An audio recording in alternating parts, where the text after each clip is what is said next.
E aí, pessoal, estamos aqui para mais um Bicast e hoje, de novo, aqui na Bravo, no cenário que é o nosso cenário favorito. Não que o estúdio de Gerson não é maravilhoso também, lógico que é, mas a gente está na nossa casa e se sente mais à vontade, né? E, de novo, aqui do meu lado, que já cansou que eu apresento ele, mas eu tenho que apresentar, senão você não vai vir mais, né, Gabriel? Não, Gabriel não vou. Gratival. E a gente tem também uma convidada hoje especialíssima que tem nos ajudado aí dia após dia nos nossos desafios, nas nossas conquistas também, que é a Simone. A Simone há pouco tempo se aposentou de uma profissão que eu admiro muito, né? Ela era Chief Financial Officer do grupo Ayoshi, né? E ela construiu isso a duras penas, né, Simone? Tem como você se apresentar um pouquinho, contar um pouco para a gente como foi essa história, para a gente começar aqui esse bate-papo e tentar agregar na vida de todo mundo, dos vendedores, corretores que estão nos assistindo, dos apaixonados pelo mercado imobiliário que estão nos assistindo? Olá, primeiro que eu gostaria de agradecer, né, por poder estar aqui com vocês. A gente agradece, sempre. É muito legal ter pessoas como você aqui conosco. E assim, é muito gratificante poder estar hoje partilhando os nossos momentos aí com pessoas empreendedoras, inovadoras. Sim. E com muita garra, né? Buscando aí um propósito. Então, bem legal. Então, falando um pouquinho de mim, né? Eu comecei no mercado trabalhando em construtora, né? Não foi no grupo Ayoshi, foi numa outra construtora. E comecei na recepção. E na recepção tinha pouca coisa para fazer e eu sempre fui uma pessoa muito incomodada, né? Eu preciso fazer alguma coisa, tenho que fazer, eu não gosto de ficar parada. E daí eu comecei a ajudar no RH, que era o departamento ali mais pertinho da recepção. Fui até fazer curso de RH. Aí eu falei, nossa, acho que esse negócio não é para mim, não gosto desse negócio, não. E depois surgiu uma oportunidade de ajudar, né, lá no departamento financeiro. Aí comecei a ajudar no departamento financeiro, falei, nossa, é isso que eu quero. E daí já pedi, falei, eu não posso ficar trabalhando aqui? Mas e a recepção? Não, eu instalei um sininho lá na recepção, falei, a hora que chegar, alguém toca esse sininho e eu vou lá correndo. Mas eu quero ficar aqui, eu não quero fazer o serviço do financeiro lá na recepção. E assim eu comecei no financeiro, mas logo entendendo um pouquinho dos números, eu vi e falei, não é aqui que eu vou crescer. Eu sempre tive essa meta de vida, eu quero crescer, eu quero fazer algo diferente. E eu comecei a procurar outras oportunidades e acabei entrando no grupo Ayoshi. Eu tinha 19 anos e estava entrando na faculdade. Ainda não tinha se formado ainda? Não, eu nem tinha faculdade. Eu estava entrando na faculdade. No mesmo ano que eu entrei na Ayoshi, eu entrei na faculdade. Então, eu fiz a minha faculdade lá na Ayoshi, né? E também sempre entrei na Ayoshi fazendo contas a pagar, né? Então, já tinha uma noçãozinha ali de financeiro, entrei fazendo contas a pagar. E também incomodada, né? O que mais que tem para fazer? E daí, na faculdade, fiz administração, aí tinha aula de contabilidade. Mas que negócio que é esse, né? Ia lá na contabilidade e falei, mas deixa eu ver como é que é esse balanço, como é que contabiliza, o que é ativo, o que é passivo, né? E como é que contabiliza a receita de uma incorporadora, por que é diferente do que eu estou aprendendo lá, né? Uhum. Porque na faculdade você não aprende contabilidade imobiliária. Isso é muito interessante. Nossa. Isso é muito interessante. Tem coisas assim, Gabriel, que a gente vai conversar hoje, que vai ser novidade para muita gente, né? Uhum. Porque todo mundo acredita, todo mundo não, né? Mas muita gente acredita que a contabilidade imobiliária é igual a contabilidade de varejo, né? Uhum. Faturamento, das despesas, dá o lucro do mês. Uhum. Mas é muito diferente disso, né? Mas pode continuar, Simone. Inclusive, Simone, eu não sou do mercado imobiliário. Eu tô aqui há pouco tempo e eu sou o que mais aprendo nesse podcast de todo jeito. Legal. Mas, enfim, aí eu fui aprendendo e enfim, isso acabou me levando a ter um conhecimento muito bom do negócio. E deixa eu contar uma coisa para vocês. Eu fazia avaliação das despesas e sabe como que eu fazia gráfico pizza? Não tinha Excel, gente, naquela época. Nossa!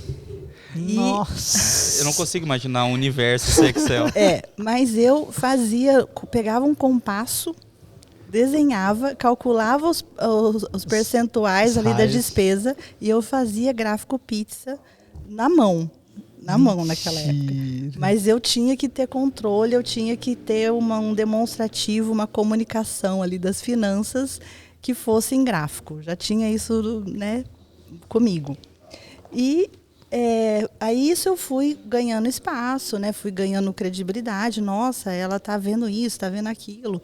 E logo surgiu uma oportunidade de uma posição de gerência. Eu nem tinha terminado minha faculdade ainda, né? Ainda menos de 4 anos dentro da empresa, eu já ocupei uma posição de gerência financeira. E depois, me formando, fui fazer pós-graduação, aí comecei a aprender sobre estrutura de capitais, o quanto que você trabalhar com recursos de terceiros poderia agregar no seu negócio, né, rentabilizar o seu negócio. Por que a gente não vai pegar financiamento, né? Aí fui atrás e comecei a aprender. Enfim, isso que ajudou bastante o grupo, né? E eu acho que isso... legal. Assim, esse insight até de começar a entender a estruturação de capital, tudo você ajudou a construir. Sim. Então, assim, eu acho que para qualquer negócio, né? Você poder contar com um recurso... que alavancado, seja né? alavancado, que seja viável dentro do seu negócio. Que seja, né? saudável, né? Que seja saudável. Eu acho que isso impulsiona bastante, né? E eu sempre tive esse insight, assim, de buscar o recurso de terceiro, buscar o capital de terceiro para poder crescer. E eu sempre quis crescer muito, né? E às vezes estou até correndo demais, mas esse é o meu direcionador. Sua missão de vida, né? Sempre, vamos dizer, andar acelerado não, né? Mas andar consciente e num caminho sólido e que a gente que consiga crescer de forma atípica, né? Acima do mercado, né? Porque é isso que você acabou também ajudando o pessoal a conquistar, né, Simone? Sim. E nos últimos anos, assim, assim, você foi evoluindo, teve toda a sua formação, depois você conseguiu ir ganhando relevância na operação, né? E você chegou a um cargo de diretoria, né? Cargo de diretoria, né? CFO é cargo de diretoria, né? Uhum. Depende da organização societária, tem gente que coloca o CFO e ainda tem um diretor abaixo, né? Mas é relativo de cada empresa. E como que daí era a sua rotina? Você lidava com, imagino eu, né? Com diversas áreas, não era mais só contas a pagar, né? Como que era isso? Sim, o financeiro, ele acaba sendo o radar de tudo que acontece na empresa, né? Então, assim, o financeiro não é você só pagar as contas e receber o dinheiro do que você vendeu, né? No fim das contas, o financeiro, ele é onde você vai ter o seu dashboard de como que a sua empresa está indo, né? Se a pressão está boa, se o seu... Sinais vitais tá normal. Exatamente. Então, a minha rotina era estar bem próxima de toda a operação, né? Por quê? Porque a gente apurava os números e nem sempre você pode fazer uma primeira leitura dos números puramente. O número é exato, mas você tem que entender a operação, por que ele está daquele jeito. Para você poder... tirar uma conclusão, né? Ou poder interferir em alguma... Olha, tem que ser feita alguma coisa. Então, essa proximidade com todo o board do negócio, de, olha, eu estou detectando esse número, está acontecendo assim, o que está acontecendo, por que está acontecendo. Então, primeiro entender o lado do gestor, da pessoa que está gerando aquele número, né, e levar para ele também, né, porque muitas vezes ele não tem o conhecimento ou ele não tem a mesma visão que nós do financeiro temos do impacto do resultado que está acontecendo, né. Então, essa proximidade, ela é bastante importante e faz muita diferença no dia a dia de uma empresa. Legal. Até assim, uma coisa interessante, Gabriel, que eu tenho que revelar, né, para o pessoal. há pouco tempo atrás, eu não via que no financeiro era necessário separar o contas a pagar do contas a receber. Eu achava o financeiro lidava com tudo, sabe? Tipo assim, é financeiro. Chega tudo lá, o funil chega lá, o pessoal resolve, é o sabe? departamento do dinheiro, né? Porque assim, se for pensar friamente, são atividades muito diferentes dentro do mesmo departamento, né? E eu acho que isso é legal, até conscientizar as pessoas, né? Porque uma coisa é você organizar as suas receitas. Então, por exemplo, os vendedores, eles provêm essas receitas, né? Eles vão lá, vendem um imóvel, daí tem o contrato de compra e venda, tem todo o processo que é triado dentro do CRM lá, do programa que eles colocam as informações e depois chega num sistema que a informação vira, vamos dizer, financeira, né? Viram títulos e tudo mais. Então, tem esse processo que é uma coisa, e depois tem que cobrar os clientes. Então, e cobrar os clientes não no sentido ruim. Não, tem os compromissos que a gente assumiu aqui, os boletos estão aqui, e tudo isso é um tipo de processo. E outra coisa é o pessoal da produção, lá da engenharia, e às vezes até do próprio comercial, do marketing, tudo, gastando, né? Que, assim, daí é contrato com terceiro, é nota fiscal de compra, é pedido de compra, vai. E, assim, entra por outra porta. E, assim, é muito diferente a dinâmica, sabe? Uhum. E o financeiro tem que dar um jeito ali de equilibrar tudo aquilo, né?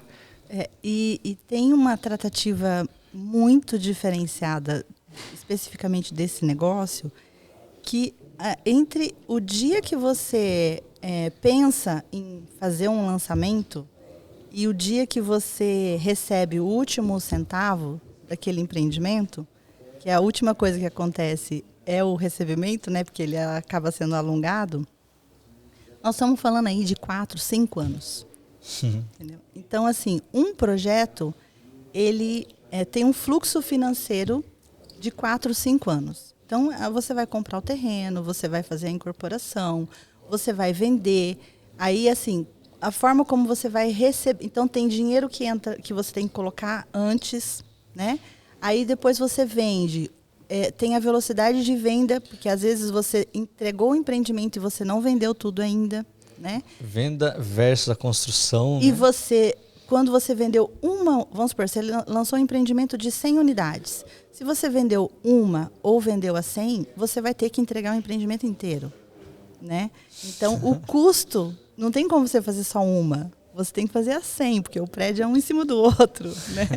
Então, você tem que, para você ter o habite, a obra tem que estar completa. Sim. Enfim, você administrar esse fluxo dentro do segmento imobiliário é muito diferente, assim como a contabilidade, né, de você administrar um fluxo de um comércio, simplesmente, né, que você compra e vende. Então, você comprou, você negocia com seus fornecedores o prazo de pagamento, que se possível, seja no mesmo prazo de seu recebimento, e você só vai comprar mais material para você revender a hora que você estiver terminando de vender tudo aquilo que você já tem em estoque, né? Uhum. Então, assim, é bem diferente a tratativa e a gestão do mercado imobiliário. Simone, quando você estava falando, me veio um insight aqui, uma coisa muito legal que a gente pode compartilhar com o pessoal que está assistindo. Muitas vezes acontece do vendedor, né, do corretor, chegar para nós, né, incorporadores, muitas vezes também para a pessoa que está à frente do financeiro, e falar assim, o pessoal está querendo pagar à vista e quer 30% de desconto. E eles acham que a gente é ruim de não aceitar, né? Que fala assim, é dinheiro à vista, vai ter dinheiro, você vai ter lucro, né? E assim, não é bem assim, né? Muito pelo contrário. Muitas vezes ter dinheiro à vista é ruim, não é saudável para o negócio, porque se você tiver que dar desconto, né? Porque se você estiver produzindo e com um fluxo de caixa dentro do que você precisa para não ficar negativo, ter dinheiro não resolve o problema, né? Na verdade, você tem que ter o dinheiro certo, com a produção certa para gerar o lucro. Uhum. Né? E até seria legal se você pudesse contar um pouquinho como que era assim, essa dinâmica, né? Que imagino eu, né? Para nós o tempo todo chega, né? O cliente quer pagar, vamos supor, o preço do imóvel é 100 mil. O cliente quer pagar 75 à vista, 25% de desconto, mas qual que é? Não, eu prefiro que ele pague a prazo. Eu faço 100 mil, eu deixo até ele financiar. Né? E o corretor acha que a gente está sendo ruim, né? Mas tem como você tentar explicar um pouquinho o porquê disso? Assim, não tem uma fórmula, tá? E cada negócio é um negócio dependendo do momento que você lançou, dependendo do momento do mercado econômico, né? Se a gente está com muita inflação, se está descontrolado, O custo, né? Se a taxa de juros está muito alta, se você está com a obra muito avançada ou não, se você está captando recurso no mercado financeiro ou não. Então, assim, cada negócio ele tem que ser avaliado, né, para ver o quanto que você pode dar de desconto ou se aquela venda com 30% de desconto ela é saudável para o negócio ou não. Sim. Né? Porque às vezes pode acontecer o que você falou, uma venda com 30% de desconto na hora errada para aquele empreendimento pode derrubar sua margem, entendeu? E derrubando a margem, assim, prejudica até, vamos dizer, a continuidade do negócio da incorporadora, sim, né? Sim. E ao mesmo tempo, vai ter época que vai precisar, né? Que vai ter às vezes, né, uma alta esperada já de material e tudo mais, que precisa comprar coisas à vista ou tentar antecipar alguns pagamentos para abaixar o custo de obra, que daí é interessante também, né? Sim. Então é a dinâmica não é assim, a toda hora, né? Depende muito por isso que às vezes a gente faz até campanhas e tudo mais, né? Sim. E o legal desse negócio também é que, por exemplo, a viabilidade financeira, desde o momento que ela faz o estudo de viabilidade, a precificação, né, que preço que vai ser vendido, quais as condições de que vai ser vendido, a incorporadora ela está olhando para o seu cliente. Então, assim, desde o projeto, né? Qual é o projeto, para quem que eu vou vender e, assim, qual é o meu público? Qual a capacidade de pagamento dele? E quando você vai também trabalhar um desconto ou uma campanha, né? A gente também olha se aquilo lá é viável e faz sentido para o seu cliente. Porque você não quer vender uma vez só para o seu cliente, ele comprou um imóvel e nunca mais. E ele vai sair com a sensação de fiz um péssimo negócio. Não, a gente quer que o cliente saia com a sensação de que ele fez um excelente negócio e ele está comprando à vista, ou ele tendo um desconto, ou ele não tendo desconto, ele está fazendo um bom negócio. Porque a gente quer que ele volte a comprar novamente, né? Sim. E assim, é muito legal, né? Que acho que essa conscientização de todo mundo que a gente conseguir conscientizar com esse podcast de hoje, né? De que assim, no final do dia, vamos imaginar que a empresa é um funil, né? De um lado tem a parte comercial, que são as vendas e o que movimenta ali a geração de receita do negócio. Do outro lado é a produção, a parte de tecnologia e tudo mais, engenharia, né, que faz daí o crescimento do objeto social, né, então constrói o prédio e tudo mais. Isso afunila e chega no financeiro, entendeu? Então, todas as pontas caem lá. E as pessoas muitas vezes acham, como eu inocentemente achava, né, há tempos atrás, que financeiro era só pagar conta, sabe? Uhum. Que quem envia essas coisas era, sei lá, o semideus, não sei. A gente não consegue tangibilizar isso quando a gente não sabe, né? E daí isso que é legal, sabe? As pessoas saberem que, tipo assim, até eu brinco, né? A gente tem essa linha financeira ali atrás na Bravo. Tudo que dá certo e errado cai lá, sabe? Tudo que dá certo e errado. Então, quem sabe de tudo, sabe o raio-x de tudo é o financeiro. E é um puta de um vamos dizer, é um puta do bambolê mesmo para ficar equilibrando todo dia, né? Uhum. E na minha visão, é a parte mais complexa e encantadora da incorporação imobiliária. Na verdade, de vários negócios, né? Mas especialmente da incorporação imobiliária, né? Porque a gente lida com muita coisa. Eu falo a gente porque eu me incluo um pouquinho nesse jogo. Esse time. Porque a gente assim, muito do nosso negócio, sabe? É legal o corretor saber disso. Que assim, muito do negócio de corporação imobiliária é equilibrar o financeiro, equilibrar as dívidas, né? E, de novo, quando a gente fala dívida, é dívida no bom sentido. Para construir um prédio rápido, conseguir construir um prédio de forma com qualidade e no prazo que o cliente precisa. Muitas vezes a gente precisa conquistar a dívida, não. Captar a dívida para conseguir fazer o objeto social mais rápido. Isso é o ciclo do mercado, né? E tem lidar com banco, lidar com fundo, lidar com cliente, tem lidar com muitas vezes com o motivacional da equipe. Às vezes um produto não vendeu tão bem, mas você precisa que venda. Você está ali vendo na tabela. A sua visão é racional, né? Só que você precisa ficar emocional e falar assim, gente, ó, vamos fazer agora um desconto, eu preciso vender esse produto. Sabe? Então, na verdade, o coração batendo na empresa realmente é o financeiro, né? E isso é até assim, muito interessante, porque eu sou engenheiro civil, né? E eu sempre imaginei que o que eu ia fazer no final do dia seria ou projetar ou construir. Mas tem muito além disso. E isso me encantou muito. Outro dia a gente teve uma oportunidade de fazer uma palestra lá na UEM e o pessoal estava no primeiro, segundo, terceiro ano, né? Eu falei, gente, comecem a pesquisar sobre incorporação imobiliária de fato. Assim, lógico que construir é uma parte muito importante de tudo isso. Mas tem mais coisa além disso que vai abrir um horizonte, um universo muito grande na vida de vocês, se vocês começarem a procurar agora, a saber agora. E isso transborda também para as faculdades de administração, para as faculdades de contabilidade e tudo mais, porque é um mercado específico que tem um universo de oportunidades, né? Até a gente estava falando há pouco, antes ainda de começar o podcast, né, Simone? Que assim, muitas vezes a conscientização, né, da complexidade e da importância, né, desse setor não, nem vou falar desse setor, vou falar dessa governança financeira. Assim, melhora muito as posições do negócio, as posições da empresa, das pessoas, para o negócio crescer rápido, né? Então, assim, a gente recentemente até fez o convite para a Simone para ela fazer uma mentoria para nós, né? Porque ela passou por tanta coisa legal que, assim, acho que um podcast vai ser pouco para ela falar tudo, né? Mas é porque a gente viu o tamanho dos desafios, né, Simone?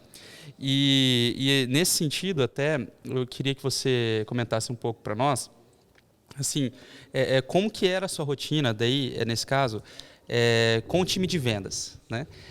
Porque eu imagino, daí você vai poder responder, mas eu imagino que deveria ser uma rotina assim, que você tinha que conduzir também. Porque, de certa forma, ok, deveria ter também o diretor comercial, né, a pessoa que cuidava daquilo lá, mas é o que também faz uma boa parte ali do seu propósito acontecendo na empresa, né? Como que você conduzia isso? Vou dar um passinho um pouquinho atrás para a gente não entrar só falando do comercial, né? O que acontece? Quando você vai fazer uma incorporação, né, você tem que ter um planejamento, né? O que você vai lançar, qual que é a metragem, quanto orçar, principalmente, né? A primeira coisa que faz deixa eu orçar quanto que vai custar essa obra, né? E a gente orça, né? E depois a gente faz um estudo de viabilidade. Então, o gostoso do financeiro, a parte que eu mais gosto, é pegar esse estudo de viabilidade, né? Que nada mais é que um sonho, né? E daí a gente fala assim, olha, orcei, vai custar tanto o empreendimento, vou vender. Aí você senta com o time de vendas e, como é que você acha esse produto, esse projeto aqui, e o público é tal, qual que é o potencial de venda, e a gente traça lá uma velocidade de vendas, vai ter tanto de entrada, vai ter parcela de tanto, balão de tanto, intermediárias, né, de tanto, e depois você senta com o time de marketing, como é que vai ser o investimento em marketing, enfim, tem todo um planejamento e você coloca no papel isso, financeiro, né? E você tem lá o financeiro, né? Isso é importante as pessoas saberem, o financeiro puxa esse processo. A gente, né, coloca a viabilidade todo, né? E fala assim, tá, isso é viável? Quanto de dinheiro que eu vou ter que colocar? Eu tenho que buscar dinheiro no mercado? Quanto vai custar esse dinheiro, né? Então, você faz toda a viabilidade ali. Beleza, lançamos um empreendimento. Primeiro mês, vendas. Aconteceu igualzinho você colocou no seu planejamento? Nunca vai acontecer igual. Nunca. Né? Você vai vender menos, você vai vender mais, você vai vender... Você planejou vender com um sinal de tanto, vai ter sinal menos, vai ter sinal mais, vai ter à vista, vai ter de tudo quanto é jeito, menos do jeitinho que você planejou. Tá? E depois você começa a obra também e o cronograma que você traçou, que você ia executar 1% esse mês, não, você executou 1,5% no outro mês, ou Gastou você mais, gastou mais, antecipou, teve que negociar com o fornecedor para antecipar, porque senão o fornecedor não conseguia nem produzir o negócio. Enfim, tudo acontece diferente. E você tem que, o financeiro vai mapear o que você planejou e o que aconteceu, apurar os números do que aconteceu, e você precisa replanejar. Então, e assim, o primeiro que a gente senta, né, que acaba sendo um time que você precisa negociar bastante, é com o time de vendas. Porque o vendedor, ele é muito otimista, né? E tem que ser mesmo, né? Até que ponto eu posso trabalhar com aquela situação? Eu vou vender. Então, o quanto mais próximo a gente conseguir estar do time de vendas, sabe, dessa sensibilidade das nossas reais possibilidades, porque eu não posso sonhar que eu vou ter uma receita X e depois vai me faltar esse dinheiro. Por quê? Porque a obra está lá, né? Comprando, né? Contratou os funcionários, tá fazendo a obra, eu vou contratar um plano empresário. Enfim, tem um monte de outras coisas acontecendo que eu dependo daquela venda, né? Então, eu falo que assim, a parte mais importante dessa negociação e desse planejamento todo é a venda, entendeu? Porque a obra acaba estando um pouco mais dentro do nosso domínio, né? Você é engenheiro, você sabe que se você planejar, você executa, né? Sim. As quantidades são mensuráveis, né? A gente consegue ter certezas. Exatamente. Embora o preço, o custo varie, mas a gente sabe que vai um cotovelo, né? Enfim. Não, mas assim, você quer comprar, você vai lá e compra. Você só precisa ter dinheiro para pagar. Sim. Mas você contrata as pessoas e faz. Agora, como é que você vai obrigar a pessoa a comprar o seu apartamento? Né? Muito menos previsível, né? O financeiro, muito menos previsível. Então, assim, esse trabalho de planejamento com o setor de vendas, sabe? É um trabalho que tem que estar muito próximo ali do financeiro, e esse feeling do que pode acontecer, porque se não vier o dinheiro, você não tem dinheiro para pagar a conta, entendeu? E daí, como é que você faz? Você já comprou, você já startou a obra, né? Então... E isso é legal, assim, até você falou agora há pouco do plano empresário, né? E só para contextualizar o pessoal, que tem, além de corretores que nos assistem, recentemente a gente ficou sabendo que tem bastante assessor de investimento que está assistindo o podcast, tem pessoas de outros mercados que estão ficando interessadas no mercado imobiliário, né? Então, o plano empresário é o nome comercial que a gente dá para um tipo de financiamento do banco, né, que é regulado por lei, lei do SFH e tudo mais, que permite o banco emprestar dinheiro para a produção do empreendimento. Daí tem uma série de regras e tudo mais, e uma série de parâmetros mínimos, né, que a incorporadora tem que entregar, como, por exemplo, vendas, como, por exemplo, a execução de obra, né? Os dois, geralmente, são os principais, né? E daí você faz esse financiamento com o banco e ele te empresta dinheiro, porque tem muita gente que financia o apartamento, né? Então vai lá, compra, faz lá o sinal, paga as intermediárias, o balão durante a obra, mas fica lá um saldo para depois. Esse saldo para depois, geralmente, faz falta no caixa durante a obra. Então é nesse momento que esse tipo de financiamento entra. Então, só quis dar esse contexto, né? Senão tem gente que vai olhar, vai vir para o empresário e não vai entender, né? Daí já dá uma cortada no caminho. E pegando o gancho, por exemplo, quando o banco entra com o plano empresário, ele faz todo um acompanhamento do negócio, né? Do empreendimento, desde o fluxo de execução da obra, se ele está acontecendo conforme aquilo que você falou para ele que iria apresentar, que ia acontecer, né? Se os seus custos estão dentro daquilo que você também sinalizou para ele que ia acontecer, então ele faz esse acompanhamento através das suas demonstrações de resultado, né? Mas um ponto que ele pega muito é a parte de vendas. Então, por exemplo, olha, o que está acontecendo? Por que você não vendeu o tanto que você falou que você ia vender? E esse cliente aqui que você vendeu e ele não está te pagando, entendeu? Porque ele está olhando todo mês os seus demonstrativos, entendeu? Então, esse acompanhamento que a gente acaba fazendo e a gente acaba cobrando, né? O financeiro sempre cobra, né?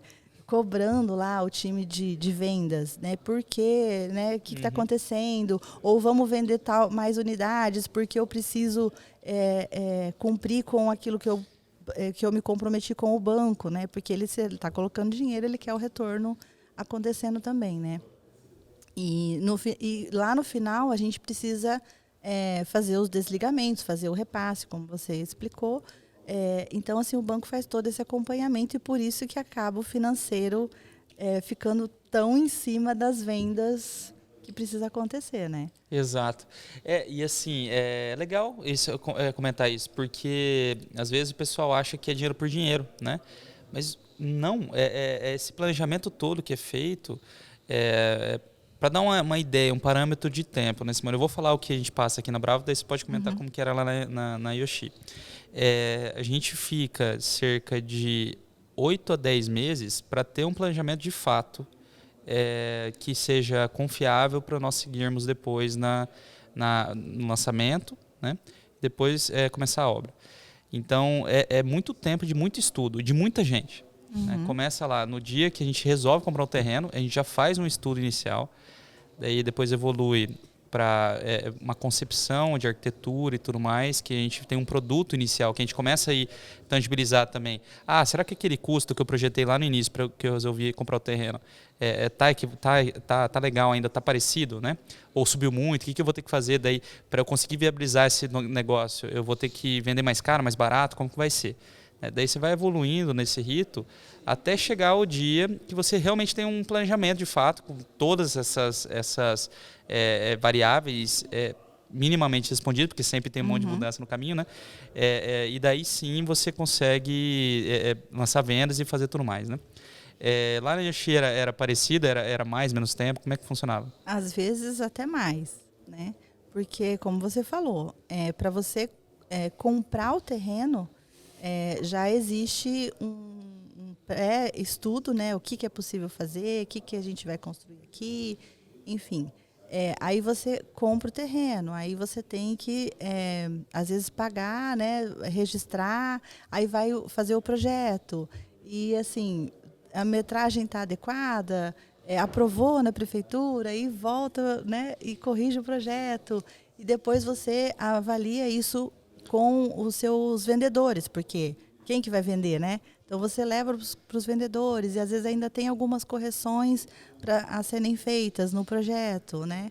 E depois aí você orça, nossa, ficou muito caro, o preço não encaixa, aí vamos diminuir o projeto, enfim, vai e volta que às vezes dura um ano, né, de planejamento. Até você chegar nas premissas aí que você fala, olha, aqui eu acho que faz sentido, né, com todos os gestores ali, com todas as frentes, né, faz sentido, vamos lançar. Sim. Né? E Muito tem que legal. ser, depois de tanto estudo, tem que ser sucesso, né, Evandro? Sim, sim. Até assim, E quando sai da rota, né? É claro que isso a gente está falando de um projeto perfeito. 8 a 10 meses, um ano, assim, é quando dá tudo certo, né? É muito interessante isso. A gente tem o nosso próximo lançamento, o Big Garden. A gente está com ele, né, no nosso desenvolvimento desde novembro de 2020. Então, assim, para o pessoal entender, né, que assim, são coisas que, além de muito estudo, muita pesquisa de mercado, começa tudo lá, né, um plano de prospecção. Então, você vai lá, faz uma pesquisa de mercado, você analisa números, dados. Você não tem ainda o apartamento que vai ser criado na cabeça. Você tem um universo de opções que você tem que ir construindo o raciocínio para chegar nesse apartamento. Então, vai lá, constrói todo o plano de prospecção e tal. Acha o terreno perfeito. O que você acredita naquele momento. O ideal, né? Porque perfeito nunca é, né? Mas a gente acha lá o terreno ideal. Daí depois disso, você começa a negociação desse terreno. E muitas vezes não é fácil comprar esse terreno. Muitas vezes não é fácil. Às vezes envolve, daí tem vários tipos de vendedores de terreno, né? Desde uma família que só tem aquele bem E para eles tem um monte de gente que tem que entrar em consenso para resolver vender de fato, ou ainda um quer vender mais caro, outro aceita a negociação que você está propondo, daí fica naquele embate e tal. Às vezes essa negociação demora 6, 8, 20 meses, né? E ainda assim, nem sempre é conclusiva de uma forma positiva, né? E daí, depois disso, que a gente, nesse projeto, a gente passou por uma dificuldade tremenda na compra do terreno, por conta de outros intempéries, daí, assim, questões de realmente a gente conseguir colocar um produto inovador, né, que é esse produto nosso, de pé. As contas eram muito complexas, né? A gente não tinha, vamos dizer, não que isso seja fácil também, tá, gente? Mas a gente não tinha como pegar um vizinho, comparar e tentar descobrir os números daquela obra, tal, olhar o registro de imóveis daquele empreendimento, tentar pegar alguns padrões. Não tem nada parecido. Então a gente teve que ir lapidando muito isso para conseguir também cativar o dono do terreno acreditar no negócio, porque ele é o primeiro que acredita. Muitas vezes a gente faz uma compra e paga, mas muitas vezes ele tem que ser parceiro no projeto, né? Ficar com algumas permutas de unidade, tudo mais para o negócio. É muito dinheiro, né, Simone? Então, pessoal, é uma forma também de estruturar o capital da incorporação, né? Às vezes o dono do terreno fica com algumas unidades e ajuda o fluxo financeiro do empreendimento, né? E daí, depois disso, a gente consegue conceber e vai caminhando com isso e tal. E nesse nosso caso, é um projeto muito grande.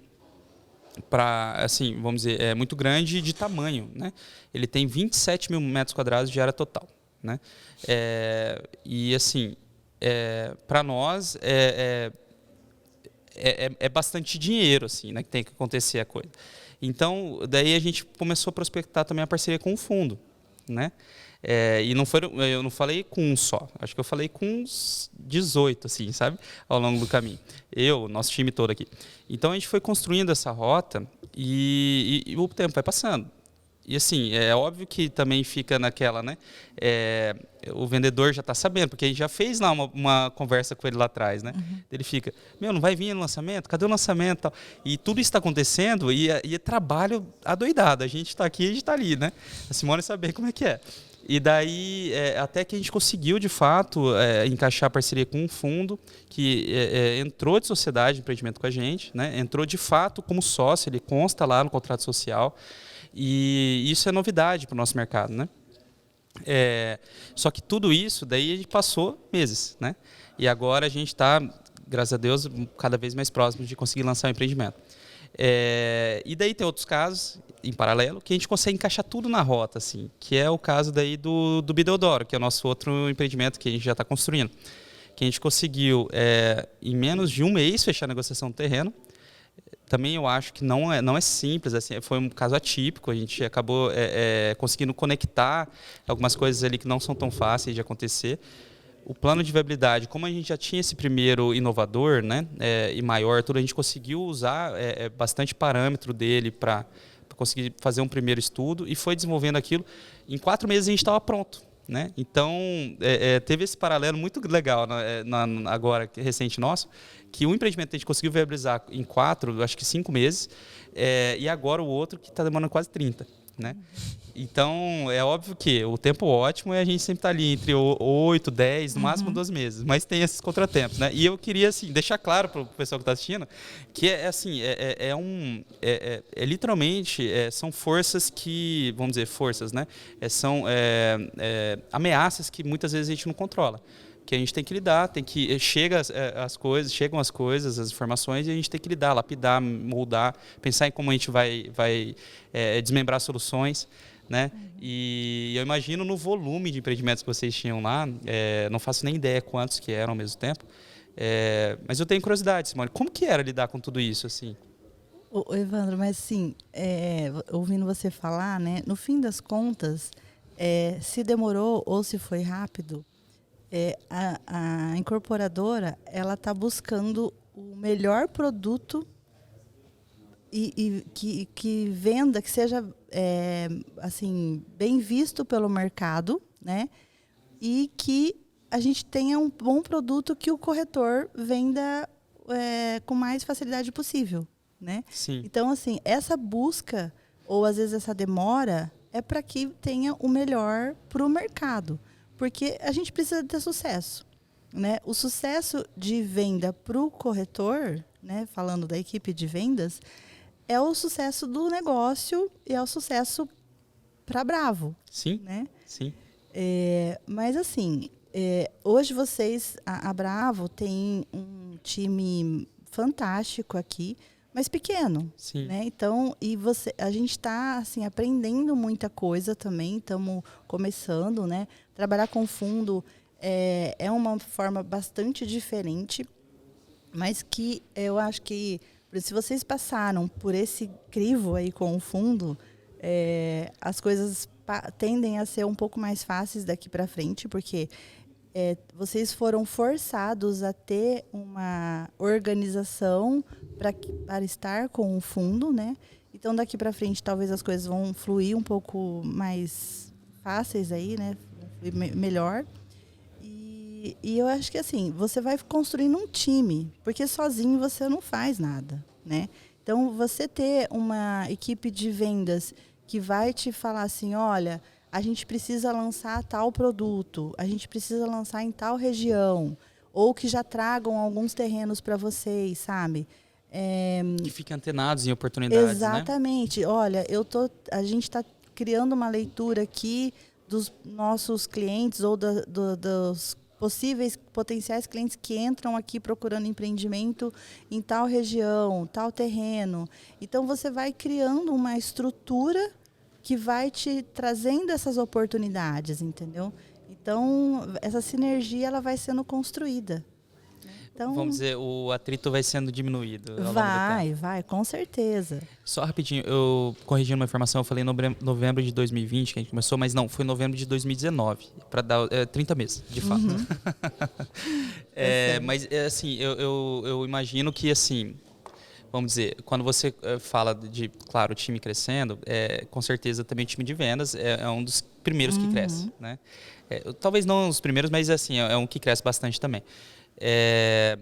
Mas daí, vamos dizer, essa conscientização é bacana. Trazer bons negócios também. Não é só, vamos dizer, é bastante coisa também vender apartamento. Mas às vezes chega um cliente, bate na porta do plantão de vendas, uma coisa e fala assim, eu tenho um terreno legal ali. Tem muito corretor que negligencia essa informação, sabe? Não, mas não é isso que eu faço, eu não vendo terreno. Não, peraí. Tem uma incorporadora que está aqui atrás de mim, que está me provendo os produtos, que pode ser que ela queira, né? Então, é legal ter essa força motriz também trabalhando junto no negócio, né? Com certeza. E assim, a equipe de venda é a equipe que está lá em primeiro lugar com o cliente. Então, a leitura deles é sincronizada com as possibilidades que vocês poderiam trabalhar, entendeu? Isso vai dar muita força para o negócio, né? Mas essa informação tem que vir e tem que vir já avaliada. Por exemplo, não pode ser uma informação que venha deles assim solta, entendeu? Tem que ser fundamentada. Eles têm que ter um consenso entre eles. Você está tendo essa percepção, né, que eu estou tendo, tal. O que você acha de um projeto assim? O que você acha da região assim? Olha, tem um terreno assim, o que você acha? Então, tendo uma avaliação deles lá antes, trazendo para vocês, o negócio já começa a ganhar um pouco mais de força, né? Sim, mas ainda, vamos dizer, daí geram outros desafios, né? Daí daqui a pouco você tem um fluxo de 2, 3, 4 terrenos. Agora você começa a ter 30, 40, porque tem um time maior, mais produtos no mercado, enfim. Daí começam outros desafios também. Como escolher os melhores terrenos e como conseguir conduzir mais de um processo de viabilidade ao mesmo tempo, sabe? Acontecia isso lá. O que vocês faziam assim, para lidar com tanta coisa? Olha, difícil dizer. É que assim, a viabilidade, ela fica um pouco mais automatizada, né? As pessoas cuidando de cada segmento, então, vamos supor, você não vai lançar 2 alto padrão na mesma região, entendeu? Então, ao mesmo tempo, né? Você vai lançar, sentir o negócio, depois você lança outro. Então, assim, tem os ciclos ali, né? de análise, mas também você vai criando frentes, né? Assim como na obra, né? Na obra você não tem um monte de frente lá, né? E uma depende da outra. Assim. Na viabilidade do negócio, também você cria frentes, né? E você vai ter lá o seu time que vai estar olhando para novos negócios, né? E o time que já vai estar internalizando a viabilidade de um negócio que já está dentro de casa. Então, você vai criando times para que você olhe 30 projetos ao mesmo tempo. Né? Legal. E mais de um lugar, né? Isso. E lá no financeiro, né? Como é que você olha em tempo hábil para você detectar se está tudo fluindo, se está tudo correndo bem, e o que não está correndo bem, o que você precisa interferir ou por que você precisa corrigir na rota. Entendeu? Automação. Qual que era o tamanho da sua equipe, Simone? 50 pessoas. 50 pessoas. É mais do que a Bravo, toda. 50 pessoas. Mas a gente estava assim, em processo de assim, reduzir um pouco por conta de automação. Né? Então, por exemplo, antes de eu sair de lá um pouquinho, a gente já estava com um projeto de, por exemplo, auxiliares eu não tinha mais. Sério? A gente estava trabalhando com assistente para cima. E o meu projeto era ter analista para cima. Entendeu? Legal. Então, por exemplo, todo o processo automatizado, contas a pagar, lançamento, tudo automatizado. E eu trabalhando só com analistas, apurando os resultados e fazendo análise do negócio. Controlando as ferramentas, no caso. Isso. Entendi. Controlando as ferramentas, analisando os números e ajudando a tomar as decisões, né? Porque acho que isso que é interessante, né? Quando a gente não tem tantas automações, a gente tem que fazer muito braço, né? Muito braço, muita coisa ali que tem que ficar lançando, conferindo e tal.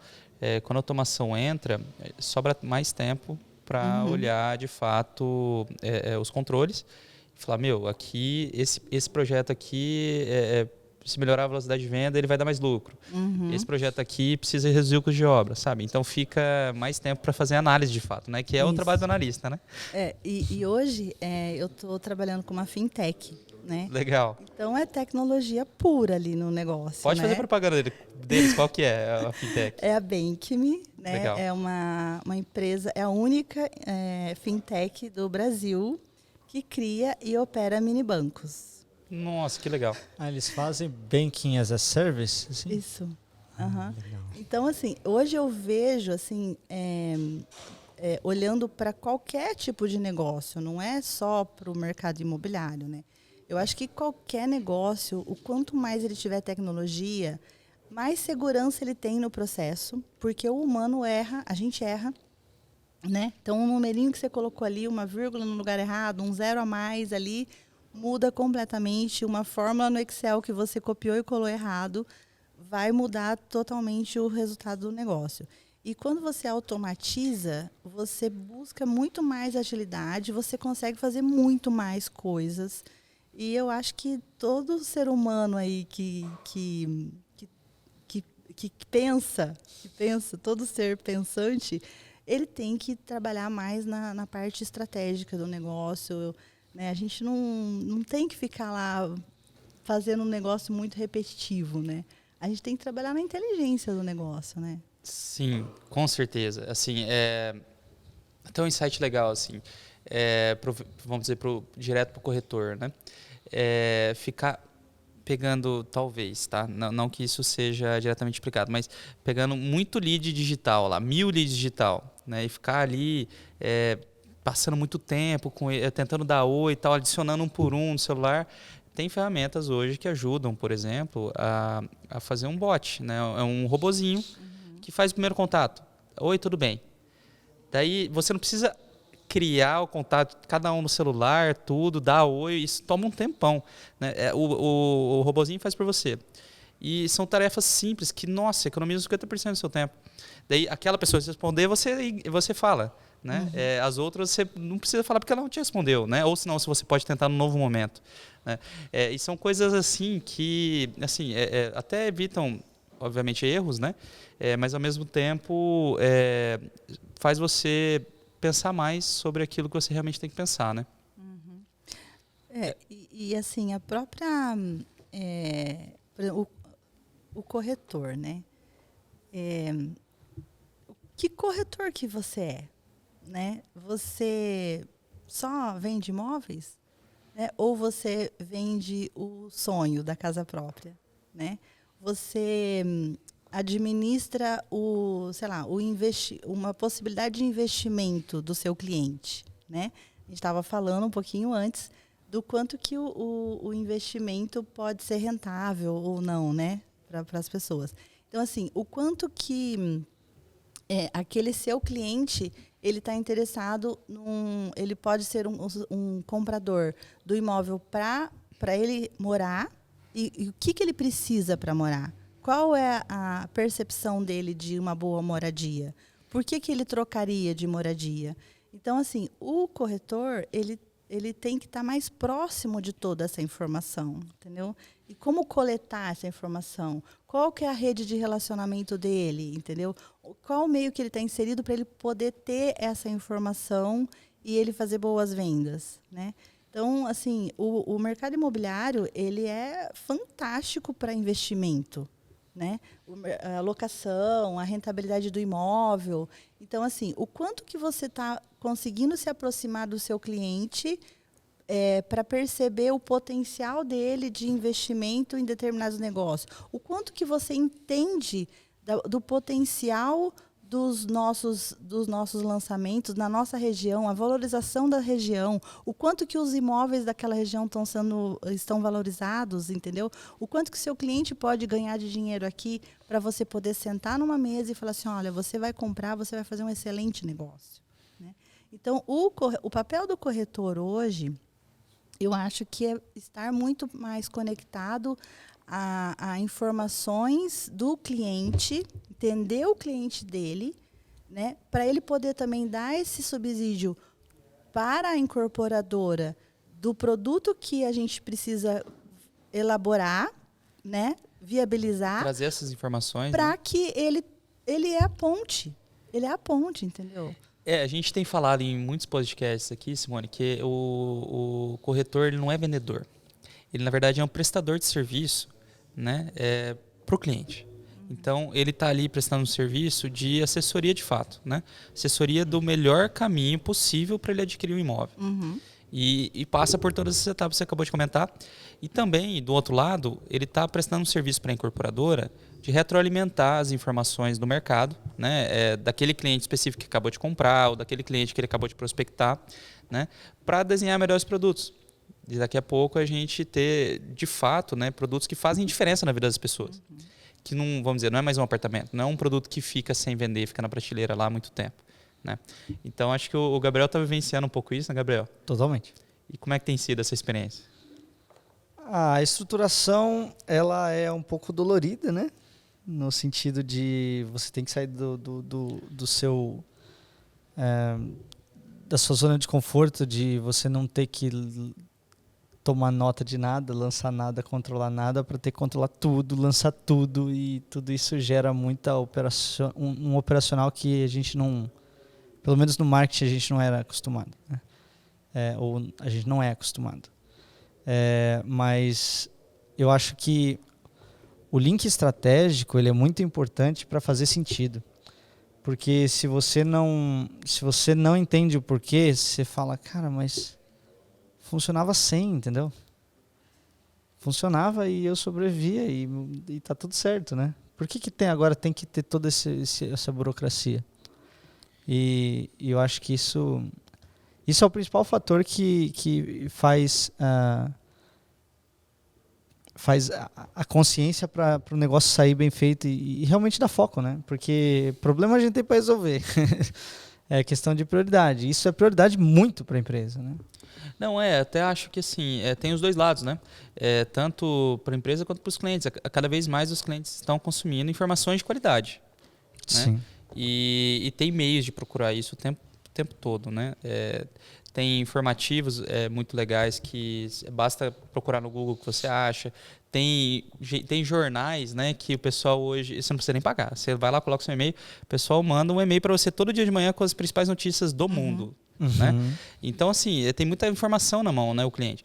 Então, se o corretor não está preparado para prestar um serviço de qualidade para esse cliente, e não é só ler na informação, ele realmente está com a base dele ali, até daí nesse caso, né, dos imóveis, da região, quanto que custa, quanto não custa, se é um bom investimento, se não é, como que calcula se é um bom investimento ou se não é, porque muitas vezes passa pelo como também, né? Não é só, é um bom investimento. Não, mas me prova que é um bom investimento. Como que isso é um bom investimento? E, né? Desculpa, Tim. Claro. Uma pergunta que eu tenho, Simone, para o corretor que está lá na ponta, que ele não tem uma formação financeira, ele não tem tanta intimidade com as ferramentas financeiras. Como que ele avalia, ou o que ele tem que olhar na incorporadora dele, na empresa que ele trabalha, seja uma consultora, incorporadora, imobiliária, o que for, com relação ao financeiro, para ele saber, essa empresa é bem solidificada financeiramente. Essa empresa, o risco financeiro dela é menor do que uma outra. Porque a desconfiança do empreendimento ser construído, ela existe hoje, né? Principalmente depois da crise que teve ali no 2014, 2015. Então, eu acho que essa era uma coisa que a gente agregaria para o pessoal. Como que eles enxergam a empresa que ele está, se é boa ou não? Né? Tá. A Bravo, ela tem uma história, né? Ela não abriu as portas ontem, né? E ela tem alguns sinais de que ela é uma empresa que merece credibilidade, tá? Por exemplo, ela tem um fundo aportando. O fundo não ia colocar dinheiro aqui se ele não olhasse todos os números e falasse assim, olha, legal, eu confio nessa empresa. Jamais ele vai colocar dinheiro E um aqui. fundo profissional, né? Não é um fundo de... Um fundo de capital aberto. Não é um fundo de family office, que às vezes nem tem tanto processo de avaliação, né, do que está aportando, enfim. Isso. E, assim, mais uma coisa, ele também tem crédito junto aos bancos. Os bancos também não colocam dinheiro sem fazer análise de todas as demonstrações de resultado, checar as informações, a viabilidade do projeto, né? O Evandro sabe o quanto que é difícil você aprovar um crédito no banco. Então, o banco não coloca dinheiro numa empresa que ela não tenha certeza de que, olha, realmente isso aqui está funcionando, entendeu? E mais um ponto importante é a opção da Bravo por estar optando pelo patrimônio de afetação. O patrimônio de afetação, ele tem uma exigência por lei de que as receitas do empreendimento e os custos do empreendimento, eles são apartados do resto da empresa. Isso é uma conta à parte. À parte. Né? Então, todo o dinheiro que o cliente coloca naquele empreendimento, que ela paga para Bravo, ela vai para um CNPJ específico, para uma conta específica, e aquele dinheiro só pode ser aplicado naquela obra.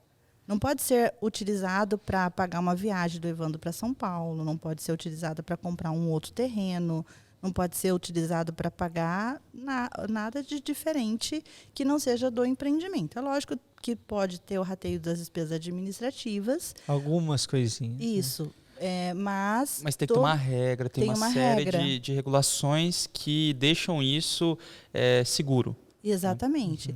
E em breve a gente vai estar fazendo a assembleia de constituição desse time, né, que vai fiscalizar o patrimônio de afetação. Então, os próprios compradores são eleitos para constituir essa assembleia que pode vir a fiscalizar os gastos. Os gastos, as demonstrações. Tá? Então, isso mostra, quando a empresa se submete a fazer um empreendimento no regime de patrimônio de afetação, mostra que ela está apta a ser transparente. Sim. Muito bom. E assim, acho que também, completando um pouco a fala da Simone, as pessoas às vezes acham que é entender de um balanço, né, e pegar as linhas do balanço e conseguir comprovar isso por números. Mas nem sempre, né? Basta muitas vezes ver o histórico, basta muitas vezes ver as instituições que são parceiras, né? Um exemplo, né? Se a empresa coloca uma placa da Caixa na frente da obra dela, isso já mostra um sinal de solidez gigantesco. O processo de aprovação de crédito na Caixa é um dos mais rigorosos. E ainda tem o detalhe que, assim, além do... Daí, um pouco da história, né? O banco, geralmente é assim, né? O banco, ele fala assim, te empresto dinheiro se você tiver histórico e tiver faturamento, né? Só que se você não consegue dinheiro, você não consegue construir. Se então, você não tem faturamento. Não isso. Tem lucro. Então, assim, não é da noite para o dia que se vira uma incorporadora. Não é da noite para o dia. Para conseguir, de fato, o crédito no banco e fazer a incorporação imobiliária de fato, a preço fechado, como a Simone fez tantos anos e a gente está fazendo também, você precisa trabalhar muito tempo, por exemplo, como construtora, como prestadora de serviços, porventura, fazendo imóveis menores. A gente começou no Minha Casa Minha Vida e foi fazendo várias casas lá para conseguir... O nosso planejamento já era fazer empreendimentos verticais, né? Mas para começar a fazer esses empreendimentos verticais, a gente teve que fazer outras tantas coisas para construir histórico, construir equipe, construir... conhecimento, né? Porque é muito complexo, o mercado é muito complexo, as regras e leis da incorporação imobiliária são muito complexas. Então, tudo isso é uma construção de longa data. A gente está há 9 anos no mercado, né? Esperamos ficar pela eternidade, né? Mas são coisas que são construídas ali mesmo no passinho, um passo após um passo, né? Então, acho que isso também é muito interessante o corretor ficar atento. Se chega assim, não estou dizendo que tem que desmerecer, não é isso, mas é ficar atento, né? Se chega uma incorporadora que começou agora, né, e fala que vai fazer alguns prédios e que vai ter vários bancos que vão financiar e tudo, daí é bom dar uma... Daí vale a pena talvez olhar o balanço. E né? está vendendo barato? E está vendendo barato. E pedindo dinheiro à vista. É oportunidade. A oportunidade, é bem isso, né? Não, tem ali, a Bravo está vendendo ali 10 mil metros quadrados, mas tem incorporadora que está aqui há 6 meses que está vendendo a 7. Às vezes não fecha a conta, né? Só o custo de construção é quase 7. Né? Então, são essas coisas, são sinais, né, Simone? Eu acho que e o corretor, mais que ninguém, consegue estar nessa ponta observando tudo isso, né? Esses movimentos, essas conversas, um cliente vem e traz uma informação, fala assim, eu fui lá naquela incorporadora e me falaram isso. Daí o corretor já absorveu aquela informação. Ele pode assim, não precisa nem sempre anotar, mas ele pode ir sistematizando aquilo para começar a tirar algumas conclusões, né? Isso é legal, eu acho que até a gente fala que como o Evandro disse, o corretor ele presta um serviço de ajuda na compra, né? E isso fica de dica aí para o pessoal que está assistindo a gente, que o seu cliente ele vai para outras incorporadoras ver outros empreendimentos. Com certeza. Então, alerte ele dessas coisas. Olha, você vai para lá, mas eu vou te dar algumas perguntas para você fazer lá para eles, né? Então, explica o que é patrimônio de afetação, que a gente já falou aqui, inclusive, no podcast do Vicente, que é o nosso advogado.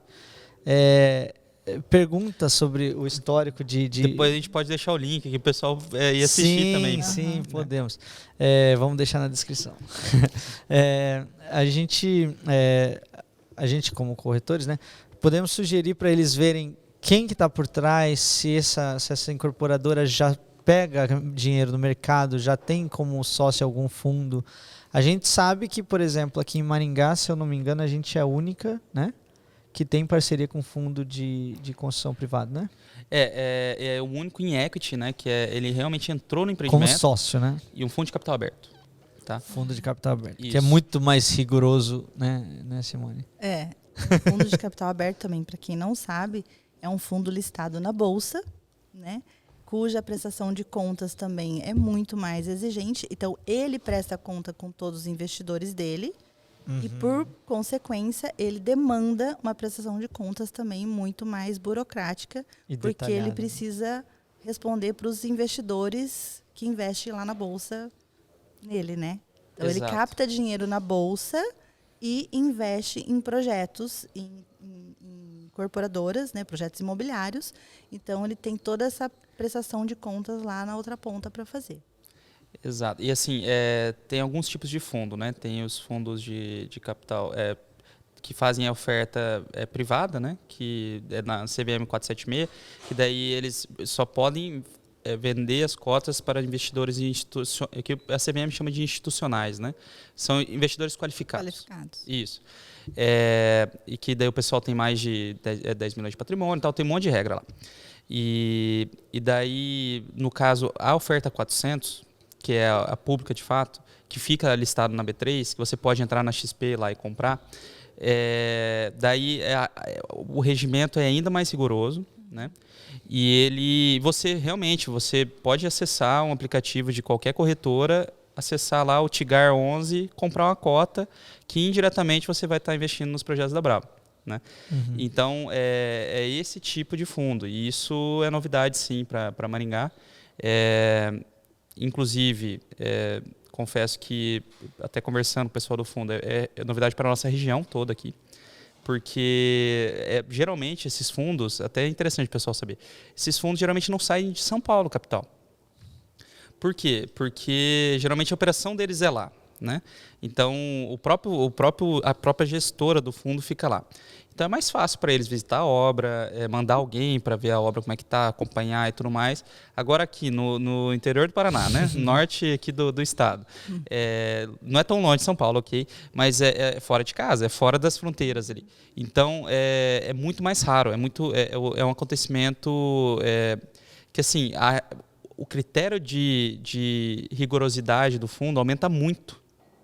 Só pelo fato de não estar na região geográfica que a gestora, né, dele está, né? Então tem todos esses fatores que, claro, agora a gente está fazendo um pouco de propaganda da Bravo, né? Mas é legal a gente mencionar porque realmente é uma conquista, não só para a Bravo, mas para Maringá como um todo, né? De ter dinheiro sendo injetado aqui nos empreendimentos da cidade, gerando emprego, gerando impostos, que isso ajuda no desenvolvimento da cidade, né? E assim, mostra também para muita gente que é possível, né? São coisas que muitas vezes a gente nem tem contato, né? Com certeza. A Simone sabe muito bem disso. Ela me ensinou muito já nesse tempo que ela está com a gente e ajudou muito a construir esse caminho também. E a maioria dos incorporadores e tudo mais não faz nem ideia que isso existe. Sabe, acha que, assim, até tem noção lógico, que existe plano empresário, que existe crédito no banco, mas é isso, acha que assim, tem que construir, pegar crédito no banco e terminar a obra. Mas tem um universo de situações que pode melhorar, por exemplo, a estrutura de capital, diminuir o endividamento, melhorar a capacidade de produção. Então, se a incorporadora faz 1 por ano e é o capital que ela tem, com uma instituição dessa por trás, ela pode começar a fazer 3, 4, 5, 6 por ano. E, assim, tudo isso depende, lógico, da estratégia, né? Nem todo mundo vai olhar isso e falar, nossa, que insight legal. Mas tem gente que vai falar assim, verdade, por que eu nunca pensei nisso, né? E são essas coisas que assim, também enaltecem, aí, vamos dizer, de certa forma, o trabalho de uma incorporadora sólida, séria, que sempre está pensando em inovação. E eu comentei hoje, mais cedo, eu estava em uma reunião que, eu acho que era com o nosso pessoal de gestão de pessoas aqui. E eu estava falando assim, é incrível como as pessoas geralmente têm uma aversão ao financeiro, né? Acho que é só processo, né? Só respeitar processo, dia e tal. É uma das áreas que mais dá para inovar, que mais dá para fazer coisas diferentes, que mais dá para conversar com pessoas diferentes, que você consegue conectar pessoas de vários locais do Brasil e às vezes até do mundo, falando de finanças, sabe? E falando de coisas diferentes e ousadas, né? Então isso, assim, eu confesso que até depois que a gente começou a falar com a Simone e ela veio fazer várias já mentorias para nós, a gente ainda abriu mais ainda esse horizonte. Falou assim, ó que legal, é aqui, né? Muitas vezes é a salinha lá no fundo da empresa, né? Aqui até tem luz branca.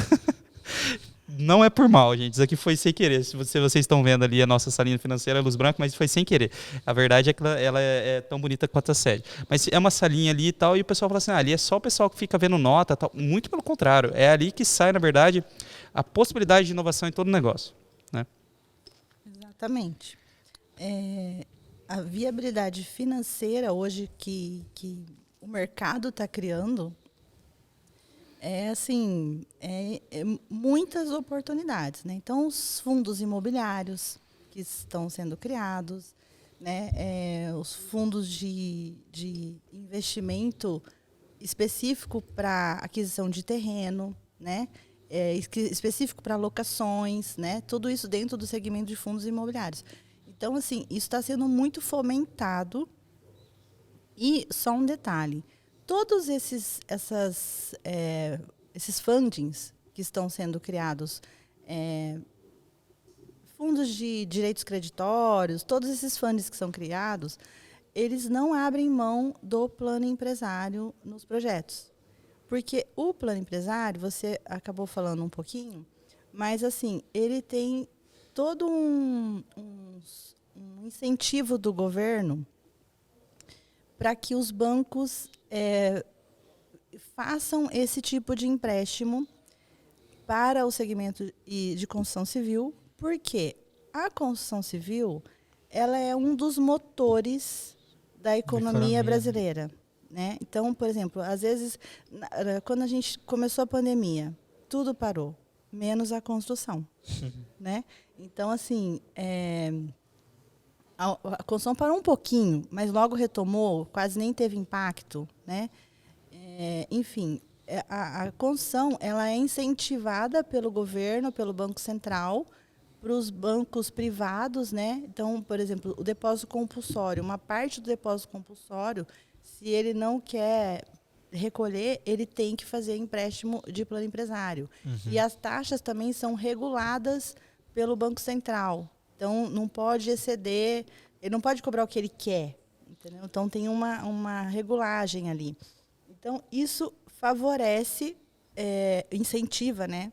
Não é tão barato assim, mas incentiva o mercado imobiliário. Então, todos os fundos que investem nesse segmento, eles não abrem mão de que a empresa, mesmo assim, ainda tome o dinheiro do plano empresário. Então, isso ajuda bastante.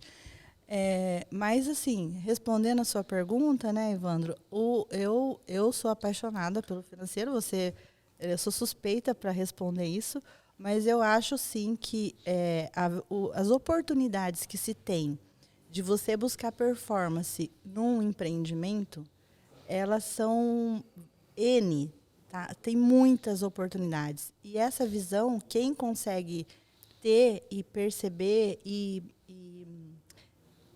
detectar e interagir para que a gente busque a melhor performance, busque o melhor resultado, sempre é o financeiro.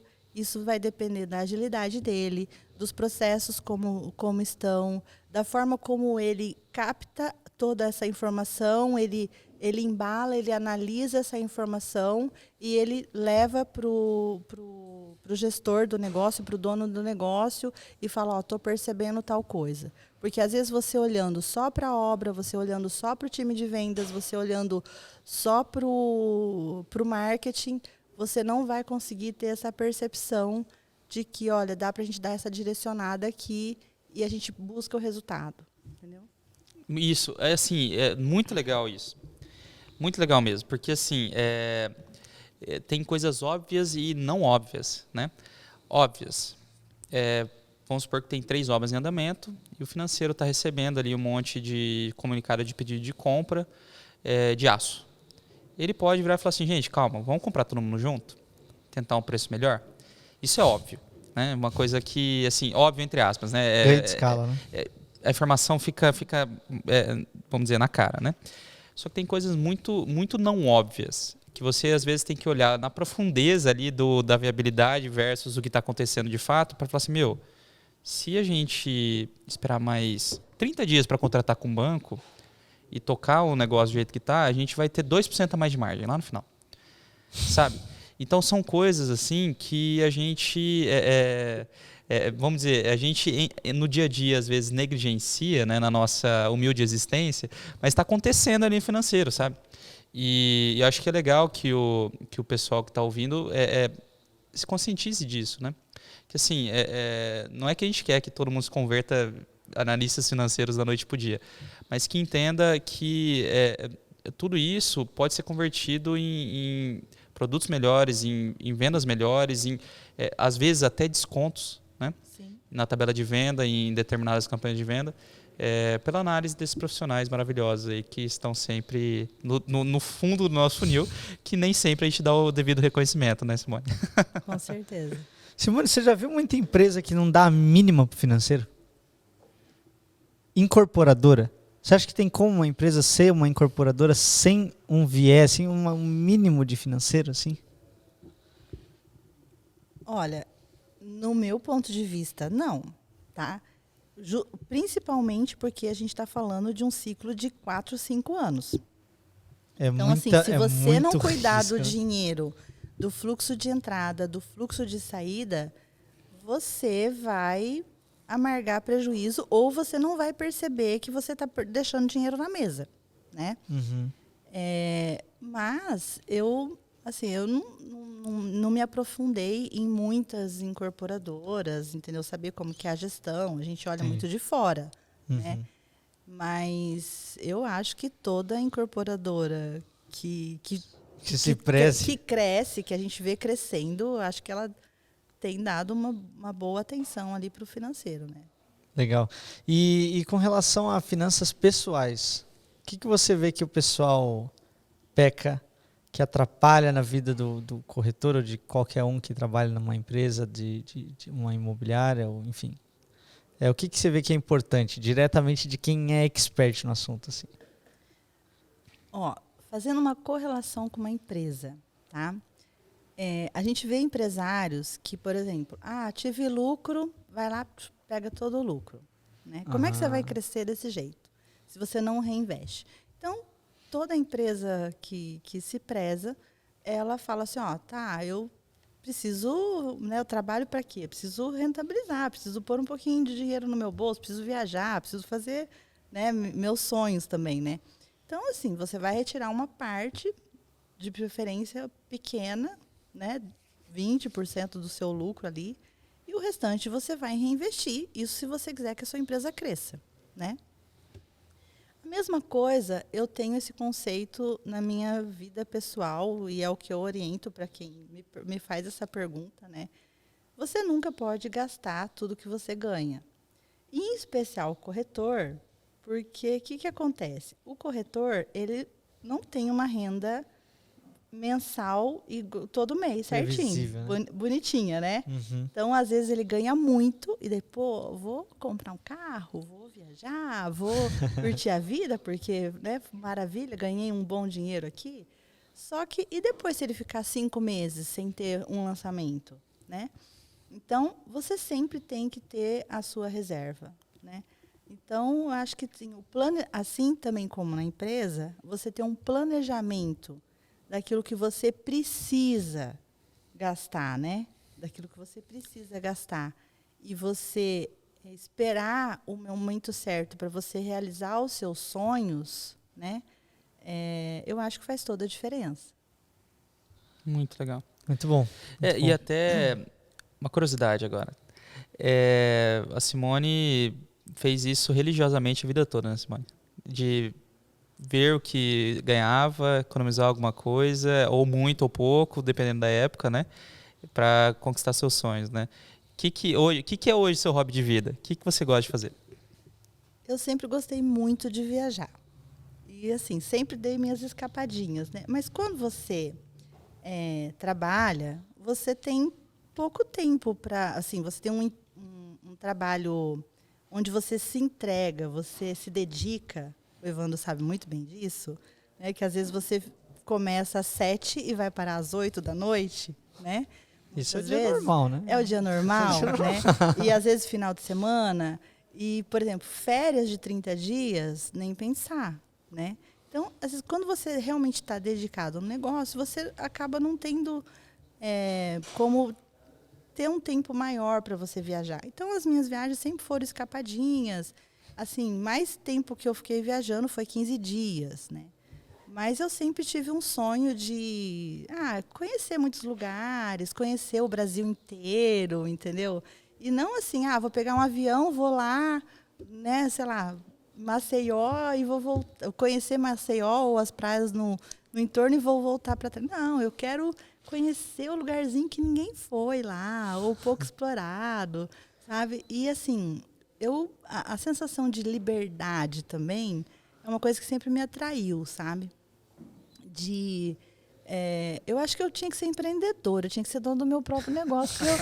Mas eu também acho que eu não ia ter liberdade também, desse jeito, porque você acaba ficando escravo do seu sonho ali, escravo. né? Mas enfim. Depende do seu planejamento estratégico, acontece muito. E então, assim, eu, né, trabalhei muito dedicada durante muito tempo, fiz sempre as minhas reservas, né? Sempre me policiei para não gastar tudo que eu ganhava, então eu sempre, olha, busco uma qualidade de vida, mas otimizando os recursos que você ganha, né? E aquilo que eu falava assim, não é necessário, não preciso disso agora, vamos guardar. Então, sempre fui fazendo minhas reservas, investindo em imóveis, porque Sério? É um dos melhores Você investimentos. Você é um assíduo investidor. Então, sempre investindo em imóveis. Aí a gente acaba fazendo uma carteira, né, de locação. Aí, e depois, por último, comecei a investir em fundos imobiliários. Então, sempre o mercado imobiliário é onde eu conheço um pouquinho e a gente vai fazendo os investimentos. Então, isso possibilitou que, quando eu me aposentei, e aí a gente sabe que quando a gente se aposenta e você não é funcionário público, você tem uma renda que, né, não dá para contar muito com ela. Muda bastante, né? Exatamente. Então, assim, essas reservas que a gente vai fazendo ao longo do tempo, hoje me permitiu que eu trabalhasse um pouco menos, somente naquilo que eu goste de fazer. Então, as mentorias é uma coisa que eu gosto muito de fazer. E eu posso viajar enquanto eu trabalho. Então, a gente tem um motorhome. E a gente viaja o Brasil todo aí. A semana retrasada, a gente estava fazendo mentoria. Eu estava no Mato Grosso, na Chapada dos Guimarães. Né? Não, e assim, eu sempre, toda vez que entra no call de mentoria, né, eu pergunto, Simone, onde você está hoje? E todo dia é um lugar diferente, isso é muito legal. Então, hoje eu consigo, né, tirar lá um mês, às vezes viajando, 20 dias. A gente sai viajar, vai conhecer alguns pontos do Brasil. Talvez aí, ainda esse ano, a gente estava esperando a pandemia dar uma melhorada, agora a gente está fazendo um planejamento. A gente deve fazer Uruguai, Argentina e Chile. Olha isso aqui. Já conheço Uruguai, já conheço Argentina e já conheço Chile, mas não do jeito que eu quero conhecer. Legal, você quer ir nos cantinhos, eu conheço, né? Santiago, né? Só as capitais ali, né? Então, eu quero conhecer, sabe, as estradas, o interior, os vilarejos. Você para onde você quer, você dorme onde você quer, entendeu? Legal. Enfim, muito legal. Você leva a sua casa junto. Não, e eu tô, assim, comovido que esse é o meu propósito de vida no futuro, entendeu? Tem que ser, porque assim, a gente realmente trabalha tanto, a gente faz tanta coisa, daí quando a gente vê alguém mais experiente que está, de fato, colhendo aquilo que plantou, né? A gente fala, tem que pegar isso de inspiração, porque viajar é muito bom, né? Eu tive a oportunidade de fazer uma viagem com meu pai, só eu e ele, né? E a gente foi pro interior da Alemanha. E assim, eu sempre fui muito disso também. Eu nunca gostei, assim, ir na capital é muito legal. Tem um monte de coisa legal lá para fazer e tudo. Geralmente, principalmente, por exemplo, a Alemanha, Berlim, é muito bacana, né? Tem história pra caramba, eu adoro ir para Berlim. Só que eu sempre fiquei assim, mas eu quero saber mais da história da Alemanha, tipo, explorando, sabe? Explorando de fato. Daí a gente pegou entre o ônibus e Uber e todas as coisas, todos os transportes que a gente pôde pegar para chegar em cidades, que eu cheguei numa cidade chamada Monschau, e realmente pronuncia assim, né? Que tem o primeiro moinho de mostarda do mundo. Lá surgiu a mostarda. E eu aposto que um monte de gente não sabe. E assim, é um vilarejo minúsculo. E o moinho é mais velho que o Brasil. A fábrica que você pode visitar lá é de anos de 1500. Sabe? E assim, as construções todas são, principalmente dos entornos desse moinho, são dessa época também. É um dos poucos lugares que, na Alemanha, né, que não foi destruído pela Segunda Guerra Mundial. Então ele está inteiro conservado. Os telhados todos de ardósia, assim, muito legal. E a gente só tem esse tipo de experiência. Eu tive a sorte de fazer o intercâmbio e ficar um tempo de férias podendo fazer esse tipo de experiência. Quando, primeiro, a gente se planejou, né, no dia atual, economizou, foi fazendo toda vamos dizer, a reserva necessária para conseguir fazer isso e realmente colocou isso como propósito de vida, né? Porque se nosso propósito de vida for só ficar rico, daí você vai trabalhar pro resto da vida, né? Mas se o propósito de vida for ter dinheiro para poder viajar... O suficiente para viajar. Claro. E mais um ponto, né? As minhas viagens não são viagens de tipo assim, viagem de carro, paro na beira da praia e é isso. Não, eu gosto de escalar a montanha. Ah, é? É. Então, assim, a gente vai, tem uma montanha lá, tem um morro, vamos subir, entendeu? Coloca o tênis e vamos. Ou se tiver uma trilha né? Então, assim, quando que eu vou poder fazer isso? Enquanto eu tenho saúde para isso, né? Enquanto minhas perninhas estão aguentando. Então, não podia esperar muito. Eu vou trabalhar até 70 anos, né? 65, porque hoje, com 65 anos, você está plenamente produtivo, né? Então, eu falei, não, é agora, vou trabalhar um pouco menos, vou fazer aquilo que eu gosto, trabalhar com aquilo que eu gosto, com pessoas que a gente gosta de trabalhar e vamos viajar. Legal, muito bom. Legal. Bom, mas estamos chegando ao fim do nosso podcast. Mega interessante, muito legal. Simone, a gente costuma fazer os podcasts de 40 minutos. Hoje eu acho que já passou muito nesse tempo, né? Já deve ter dado quase 2 horas. Porque o papo estava muito legal. Que bom. Obrigado mais uma vez pela sua presença. Obrigado por ter aceitado o nosso convite, né? Poder compartilhar um pouco de toda a sua experiência, toda a sua vivência e dar bons insights, né, para o nosso público, o pessoal está assistindo. Tomara que também convença mais pessoas a assistirem, né? Porque eu falei, Gabriel, outro dia, né? A gente faz esse podcast com propósito. O propósito inicial dele foi para conseguir produzir um conteúdo legal para o corretor, para o vendedor, né? Para cada vez ele conseguir se profissionalizar mais e fazer melhores vendas. Só que quando a gente traz assuntos tão interessantes, além do corretor e do vendedor, a gente começa a ser imã de pessoas que se interessam, né? E isso, acho que com o podcast de hoje a gente vai conseguir, eu espero que sim, né, atrair ainda mais pessoas de diferentes propósitos, né? Então, muito obrigado, né? Vou pedir até para o Gabriel fazer a chamada aí para comentar tudo mais, Gabriel, que você é craque nisso. Então, vamos lá, pessoal. Vocês que assistiram, aprenderam alguma coisa nesse podcast, acharam interessante, por favor, comentem o que vocês mais gostaram desse podcast para a gente. Comentem também assuntos para a gente discutir e pessoas para a gente trazer aqui.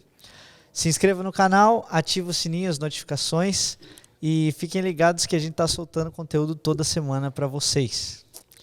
E é isso aí, Evandrão. E é isso aí. Simone, pedir para você deixar uma palavrinha final pessoal, enfim, vamos dizer, conectando aí com as suas viagens recentes, toda essa experiência que você está tendo recente, para inclusive já ficar deixa para a gente chamar de novo daqui uns dias, você fazer outro episódio com a gente, com certeza o pessoal vai pedir. Bom, a mensagem que eu queria deixar é que eu acho que a gente tem que ser feliz, né? A gente tem que ser feliz naquilo que a gente faz no trabalho, a gente tem que ser feliz na nossa família, a gente tem que ser feliz com os nossos amigos, né? E assim, a gente trabalha para ganhar dinheiro, mas a gente também trabalha para realizar sonhos, né? Então sejam felizes no seu propósito, naquilo que você está vendendo, né? Então assim, tem que gostar daquilo que faz. Então a mensagem que eu quero deixar é: sejam felizes, sejamos todos felizes. Muito legal. Bom, muito bom. Legal. E são das coisas simples que a vida realmente faz sentido, né? Com certeza. Obrigado. A simplicidade. Fazendo um parênteses aí, o Jeff Bezos ele tem um framework para tomada de decisão que ele pergunta o que eu não vou me arrepender, o que eu vou me arrepender menos, né? E isso vai muito de encontro, né? No final da nossa vida, a gente só vai querer ter sido feliz, entendeu? Com certeza. Muito bom. É isso. Obrigado, então. Gerson, pode cortar que por hoje deu muito bom. Falou. Obrigado, pessoal. Valeu.